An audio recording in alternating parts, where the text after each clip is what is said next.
Ce n'est plus chez toi ici. Voilà ce que le nouveau mari de ma mère m'a lancé avant que son poing ne s'écrase sur mon visage. Le même perron où mon père, Michel, m'avait appris à prendre les mesures du bois sentait désormais la bière bon marché et la trahison. Ma mère, Evelyne, se tenait derrière lui, figée, sa main agrippant l'encadrement de la porte comme si cela pouvait l'empêcher de choisir son camp. 11 ans d'absence et d'une certaine manière, j'étais l'intruse dans ma propre maison. Je n'ai pas riposté. J'ai simplement posé mon regard sur lui, calme et assuré, tandis que sa rage emplissait le silence. Car ce qu'il ignorait, c'est que je possédais déjà tout ce qui se trouvait derrière cette porte. Qu'auriez-vous fait? Partir en silence ou reprendre ce que votre père avait bâti de ses propres mains? Quand j'ai quitté la Bretagne il y a 11 ans, je m'étais dit que je ne reviendrais jamais. J'ai entassé ma vie dans 2 valises, pris le dernier train partant de Rennes, et promis à mon reflet dans la vitre du wagon que j'en avais fini de chasser les fantômes. À l'époque, j'avais 23 ans, mon diplôme d'architecte fraîchement obtenu et désespéré de prouver que je pouvais bâtir quelque chose par moi-même. Paris m'a donné cette chance. Des tours, des délais serrés, des clients qui prenaient mes plans pour parole d'évangile. Pendant un temps, le succès a noyé le bruit de la mer à côté de laquelle j'avais grandi. Mais aucune quantité de lumière citadine ne peut éclipser la culpabilité. Mon père, Michel Moreau, était un artisan, un constructeur de bateaux, un rêveur, le genre d'homme qui mesure 2 fois, coupe une seule, et aime pour toujours. Son atelier se dressait au bord de l'eau où l'air salin venait caresser le pain. Il est mort avant de le voir s'agrandir, avant de voir se réaliser les plans que nous avions dessinés ensemble. Et quand il est parti, ma mère, Evelyne, s'est effondrée au ralenti. Elle a d'abord vendu de petits morceaux de lui, les outils, puis les histoires. Quand elle a rencontré Étienne, le soi-disant investisseur qui proposait de moderniser l'entreprise, je n'ai pas lutté. J'étais jeune, en colère, fatiguée d'être celle qui devait être responsable. Je pensais que partir me protégerait. J'avais tort. À Paris, j'envoyais toujours de l'argent chaque année. Les taxes foncières, les factures d'entretien, de petits versements pour éviter la saisie de l'atelier. Je me disais que j'en faisais assez, que l'amour pouvait être transmis par virement bancaire. J'ignorais qu'Étienne enfonçait déjà ses griffes plus profondément, convainquant ma mère que ma distance était synonyme d'indifférence. Au moment où son courriel a atterri dans ma boîte de réception, je n'avais pas entendu sa voix depuis près de 3 ans. L'objet était simple, atelier. Le message, court, chirurgical. Elle écrivait qu'ils avaient décidé de vendre. Il est temps de tourner la page, disait-elle, comme si le deuil avait une date de péremption. Elle voulait que je cède ma part pour faciliter les choses, et l'offre, 10 000 € pour tout l'héritage d'un homme qui avait passé 30 ans à sculpter la perfection dans le bois. J'ai relu le message 2 fois, puis une 3e. Ma poitrine ne s'est pas serrée. Elle s'est vidée. Je n'étais pas encore en colère, juste glacée. Les empreintes d'Étienne étaient partout. Vente rapide, paiement rapide, pas de discussion. Le même homme qui n'avait même pas connu mon père lorsque les fondations avaient été coulées revendiquait maintenant la propriété de chaque clou, de chaque poutre. J'ai fermé le courriel, fixé mon reflet vide sur l'écran de mon ordinateur portable et finalement murmuré « non ». Pas à eux, mais à moi-même. Parce que l'atelier n'était pas qu'une propriété, c'était la preuve que l'artisanat valait plus que le profit. Et s'il voulait effacer le nom de mon père, il devrait d'abord passer par le mien. Le lendemain matin, l'avion a plongé à travers les nuages gris, et la côte est apparue, déchiquetée, froide, et d'une familiarité déchirante. La Bretagne était exactement comme elle l'avait toujours été, têtue et silencieuse. Le chauffeur de taxi parlait à peine, se contentant de fredonner une vieille station de chansons régionales tandis que je regardais les pins défiler devant la fenêtre. Chaque kilomètre me rapprochant de la maison était plus lourd, comme si je retournais vers une version de moi-même que je croyais avoir dépassée. Lorsque nous avons tourné sur le chemin de gravier menant à la propriété familiale, mon estomac s'est noué. La maison se dressait où elle avait toujours été, mais les détails étaient faux. Le panneau en bois de mon père, qui disait autrefois Atelier Moreau, bateaux artisanaux. Depuis 1978, avait disparu, remplacé par une bannière imprimée Bon Marché, collet Marine Design, les volets étaient écaillés, les lumières du porche vacillaient, et le jardin semblait négligé, comme si personne ici ne se souciait plus des racines. Je suis sorti, resserrant mon manteau contre le vent. Les roues de ma valise ont crissé sur le gravier tandis que je montais les marches. Pendant une seconde, j'ai hésité, ma main à quelques centimètres de la poignée de porte. Puis elle s'est ouverte. Ma mère se tenait là. Évelyne Moreau, autrefois gracieuse et chaleureuse, paraissait plus petite maintenant. Ses cheveux avaient grisonné, son sourire était trop forcé. « Amandine », dit-elle, sa voix incertaine, comme si elle n'était pas certaine que j'étais réelle. Avant que je puisse répondre, une ombre a rempli l'embrasure derrière elle. Étienne, la trentaine bien sonnée, essayant toujours de s'habiller comme s'il était dans une salle de conseil et non dans un chantier naval. L'odeur de bière m'a frappé avant ces mots. « Tiens, regardez qui a décidé de se montrer », dit-il en ricanant. La fille en fuite. « Je suis venu parler de l'atelier », dis-je d'une voix égale. Il a ri, un son bref et désagréable. « L'atelier ? Tu veux dire mon entreprise ?» Il a dépassé ma mère, poitrine bombée, bloquant la porte. « Ce n'est plus chez toi ici. » Pendant un instant, tout s'est immobilisé, le bruit de la mer, le craquement du gravier sous ses bottes, même l'air lui-même. Ma mère a tressailli à ces mots, mais n'a rien dit. Puis est venu le coup. Son poing a frappé ma joue, net et rapide, comme une ponctuation. Je ne suis pas tombée. Je n'ai même pas cligné des yeux.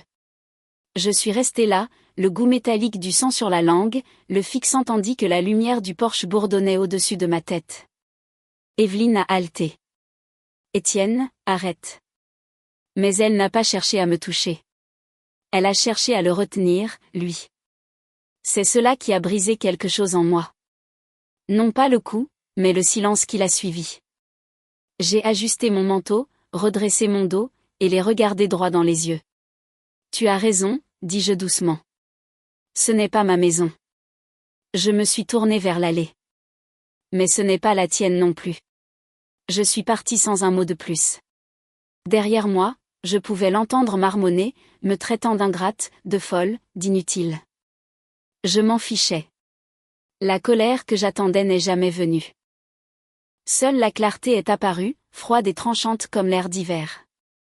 Au moment où j'ai atteint la route, je savais déjà ce que je devais faire. J'ai sorti mon téléphone, ouvert mes contacts et trouvé le nom que je n'avais pas appelé depuis des années, Daniel Lefebvre. La chambre d'hôtel sentait légèrement le sel et la lessive.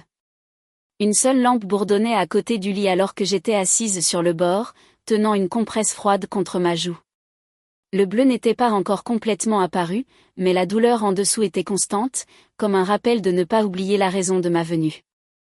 J'ai posé la poche de glace, attrapé mon ordinateur portable et ouvert le dossier que j'avais protégé pendant des années. À l'intérieur se trouvaient les reçus, les avis d'impôts, et les relevés de virement chaque paiement que j'avais discrètement effectué pour maintenir l'atelier en vie. Les plans de mon père, sa dernière lettre, et tout au fond, pliés dans une pochette en plastique, les actes de propriété originaux signés de sa main ferme. La clause artisanale était là où je l'avais rédigée à 19 ans. La propriété sera utilisée exclusivement pour l'artisanat maritime fait main. Toute tentative de production de masse ou de vente de navires préfabriqués entraînera une rupture immédiate de la propriété. Étienne n'avait aucune idée de l'existence de cette clause. Il s'était introduit dans l'œuvre de mon père comme si c'était un magasin de prêteurs sur gage et pensait que le charme pouvait masquer le vol. Quand Daniel Lefebvre a répondu, sa voix était plus rocailleuse, plus vieille, mais toujours calme. Le même homme qui avait guidé mon père à travers chaque contrat. « Amandine », dit-il doucement. « Je me demandais quand tu allais appeler. »« Ils sont en train de vendre », lui ai-je dit. Il m'a frappé aujourd'hui. Il a dit que ce n'était plus ma maison. Il y eut une pause, puis une lente expiration. « Tu as toujours l'acte de propriété original ?»« Oui, dis-je. Chaque page. »« Alors, nous commençons par là. » Il a promis de déposer une injonction d'urgence dès le matin. Les types comme Étienne ne vérifient jamais les petits caractères, dit-il. Si cette clause tient, nous bloquons tout. Actif, compte, vente. Il ne pourra plus toucher un clou sans l'accord du tribunal. Après l'appel, je suis resté immobile, écoutant l'océan dehors. Pour la première fois, le son ne me semblait pas paisible. Il sonnait comme un avertissement. J'ai ouvert le tiroir à côté de moi et trouvé un vieux bloc-notes. Sur la première page, j'ai noté tout ce qu'Étienne avait fait. La fausse vente, les documents falsifiés, le coup au visage, le silence de ma mère. Ce n'était pas une entrée de journal. C'était une preuve. Vers 2 heures du matin, je me suis rendu au bord de l'eau. Les lumières de l'atelier étaient toujours allumées. À travers les fenêtres poussiéreuses, j'ai vu Étienne faire les 100 pas, son téléphone pressé contre son oreille. La bannière, Collet Marine Design, accrochée derrière lui. Il essayait déjà de se débarrasser de l'héritage de mon père auprès de quelqu'un d'autre. J'ai serré le volant et murmuré, « Vas-y, vends-le. Je te défie. » Puis je suis retourné à l'hôtel, j'ai glissé les actes de propriété sous mon oreiller et j'ai finalement laissé mon corps se détendre. Je n'étais plus seulement la fille de mon père. J'étais sa dernière défense. Au lever du soleil, la tempête commencerait, seulement cette fois, ce serait moi qui tiendrais le marteau. Le lendemain matin s'est levé froid et blanc, le genre de matin qui pénètre directement à travers le manteau. Je me tenais devant le tribunal avec Daniel Lefebvre, le plus vieil ami de mon père, ses cheveux argentés agités par le vent. Il portait un dossier assez épais pour écraser la confiance d'un homme, et je portais le carnet en cuir de mon père, celui qui sentait encore légèrement la sueur. « Prête ? Demanda Daniel. « Je le suis depuis 11 ans, dis-je. » Au moment où nous nous sommes dirigés vers l'atelier, une voiture de la gendarmerie locale nous suivait. L'injonction avait été signée 1 heure plus tôt. Étienne ne le savait pas encore. Le ciel était bas, de la couleur de l'étain, lorsque nous nous sommes garés sur la propriété. La cour était en désordre, bois jeté, canettes de bière vides, l'enseigne autrefois brillante, atelier Moreau, gisant face contre terre dans la saleté. Le pick-up d'Étienne était garé de travers à côté des portes du quai. À travers l'ouverture, j'entendais la musique à fond par-dessus le bruit des machines. Nous sommes entrés. L'odeur m'a frappé. D'abord de la résine chimique, de l'huile, pas une trace de cèdre ou de vernis. Étienne se tenait près de l'établi principal, une bière à la main, regardant 2 hommes charger des coques en fibre de verre sur une remorque. Quand il m'a vu, son sourire narquois s'est étiré lentement, paresseusement, comme un chat qui pense avoir acculé un oiseau. « Eh bien, regardez qui a amené un avocat, » dit-il, levant sa canette. « Tu es sûr d'être au bon endroit ? Je croyais que tu avais quitté cette famille il y a des années. » « Je n'ai pas quitté, dis-je. J'ai investi. » La voix calme de Daniel intervint. « Monsieur Collet, depuis ce matin, le tribunal a émis une injonction temporaire. Vous êtes tenu de cesser toute vente, transfert et production jusqu'à ce que la propriété soit clarifiée. » Le sourire d'Étienne a vacillé pendant un battement de cœur avant qu'il n'éclate de rire. « Vous plaisantez, n'est-ce pas ? Evelyne possède cet endroit maintenant. Elle a tout signé. » Daniel ouvrit le dossier. « En fait, non. Vous avez falsifié sa signature sur le 2e document de prêt, et la banque l'a signalé. Ensuite, vous avez essayé de falsifier celle d'Amandine. C'est de la contrefaçon et de la fraude électronique. » Étienne cligna des yeux, les siens se rétrécissant. « Vous pensez pouvoir le prouver ? » « Je n'ai pas besoin de penser, dis-je, m'avançant. Je le peux. » J'ai sorti une copie de l'acte de propriété original de mon sac et l'ai posé sur l'établi entre nous. La signature de mon père brillait faiblement sous la pochette en plastique. « Cette clause, dis-je en tapotant la page, stipule que l'atelier ne peut être utilisé que pour l'artisanat maritime fait main, pas pour des kits en fibre de verre venant de l'étranger, pas pour des cochonneries produites en masse avec le nom de mon père estampillé dessus. Chaque bateau que vous avez vendu sous le nom de Moreau viole cette clause. Chaque vente est une fraude. » Il fixait le papier comme s'il allait le mordre. « Tu n'oserais pas aller au tribunal avec ça. C'est déjà fait. » Son visage se vida de ses couleurs. Pour la première fois, Étienne paraissait petit. Puis, comme le font toujours les hommes acculés, il devint en colère. « Tu crois que quelqu'un va te croire ? Tu es parti. Tu n'as pas ta place ici. » J'ai pris une lente inspiration. Tu as raison. Je suis parti. Mais ça ne me rend pas aveugle. J'ai regardé autour de la pièce. Les outils bon marché, les établis abîmés, la peinture grise barbouillée sur les poutres en chêne que mon père et moi avions poncées ensemble. Tu n'as pas fait que me voler, Étienne. Tu l'as effacé, lui. Il s'est avancé, mais le gendarme a bougé plus vite, s'interposant entre nous. Monsieur Collet, je resterai là si j'étais vous. Sortez de mon chemin, grogna Étienne. Ça ne dépend pas de moi, dit le gendarme, faisant un signe de tête vers Daniel, qui lui tendit un deuxième dossier. Ordonnance du tribunal. Nous gelons tous les actifs jusqu'à ce que l'enquête soit complète. Étienne se tourna vers ma mère, qui était apparue dans l'embrasure de la porte, sa robe de chambre à moitié nouée, le visage pâle. Évelyne, dis-leur. Dis-lui qu'elle n'a pas le droit de faire ça. Les mains de ma mère tremblaient. Étienne, s'il te plaît, arrête. Arrête, aboya Théil. Ils sont en train de tout voler. Les accords, l'équipement. Elle le coupa, la voix brisée. Tu as volé le premier. Le silence qui s'ensuivit était assez lourd pour écraser les os. Pour la première fois, elle me regarda, non pas comme une intruse, mais comme la dernière personne se tenant encore dans son camp. Les larmes remplirent ses yeux, mais je ne détournai pas le regard. Étienne poussa une boîte de l'établi, des papiers s'éparpillant comme de la neige. Tu crois que tu peux me ruiner? Daniel parla doucement. Vous l'avez déjà fait vous-même. Le gendarme fit un pas lent en avant. Étienne Collet, vous êtes en état d'arrestation pour fraude, contrefaçon et détournement de fonds. Posez la canette. Pendant une seconde, j'ai cru qu'il allait frapper. Ses yeux brûlaient, sa mâchoire serrée. Mais lorsque le gendarme a tendu la main vers ses menottes, les épaules d'Étienne se sont affaissées. Tu vas le regretter, me siffla-t-il tandis que le métal claquait autour de ses poignets. C'est déjà fait, dis-je, depuis 11 ans. Ils le firent passer devant moi vers la porte. La remorque à l'extérieur portait toujours les coques en fibre de verre qu'il avait tenté de vendre. Alors que le moteur démarrait, j'ai crié, assurez-vous qu'elles soient mises sous scellé. Elles sont une preuve. Étienne se tordit sur le siège arrière, le visage pressé contre la vitre, criant des mots que je ne pouvais pas entendre par-dessus le vrombissement de la voiture de police.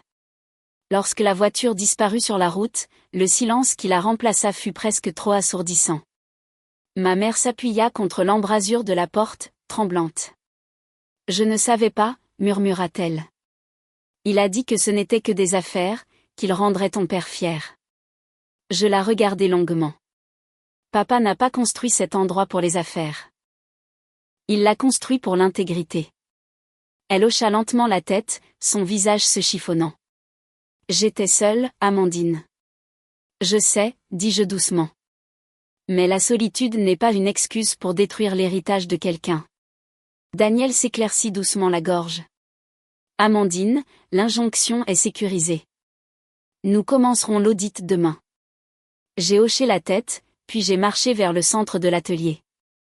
L'air était épais de poussière et de vapeur de peinture, mais en dessous persistait quelque chose de faible, le fantôme du cèdre et du sel. Je me suis agenouillée, j'ai touché les planchers et j'ai laissé ma paume reposer sur le bois. Les initiales de mon père étaient toujours gravées près du coin, à peine visibles sous la crasse. J'ai fermé les yeux et murmuré, on l'a fait, papa. Derrière moi, les sanglots de ma mère se transformèrent en respiration calme. Daniel rangeait les papiers. La radio du gendarme crépitait quelque part dehors.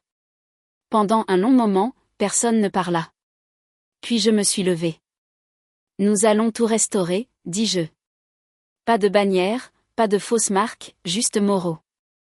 Ma mère essuya ses yeux. Tu penses vraiment pouvoir réparer ça? J'ai regardé l'espace en ruine, les murs décapés, les outils manquants, les étagères vides où se tenaient autrefois des chefs-d'œuvre. Je n'ai pas besoin de réparer, dis-je.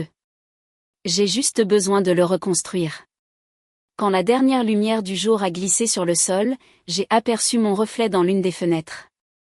Pour la première fois, je ne ressemblais pas à la fille en fuite ou à l'étrangère. Je ressemblais à quelqu'un qui rentrait chez soi. Alors que Daniel et le gendarme partaient, je suis restée. L'atelier craquait au vent, vieux et blessé, mais toujours debout. J'ai marché jusqu'à l'établi, ramassé le compas de mon père, le seul outil qu'Étienne n'avait pas touché, et les placé au centre. Il pensait que l'atelier était une affaire. Il pensait que la maison était à lui. Il pensait que le combat était terminé. Il se trompait sur les trois. Dehors, la première neige de la saison commençait à tomber, attrapant la dernière lumière comme de la poussière d'argent. Je me suis appuyé contre l'embrasure de la porte. La même où Étienne m'avait frappé, et j'ai expiré. Pour la première fois depuis plus d'une décennie, l'air me semblait pur. La guerre était finie, et l'héritage était à moi de protéger. Le procès d'Étienne n'a pas traîné. Les preuves rassemblées par Daniel virement bancaire, contrat falsifié et vente sous le nom de mon père étaient irréfutables. Il a plaidé coupable pour éviter une peine plus longue. 7 ans de prison. Lorsque le verdict a été lu, ma mère était assise au fond de la salle d'audience, les mains serrées si fort que ses jointures étaient blanches.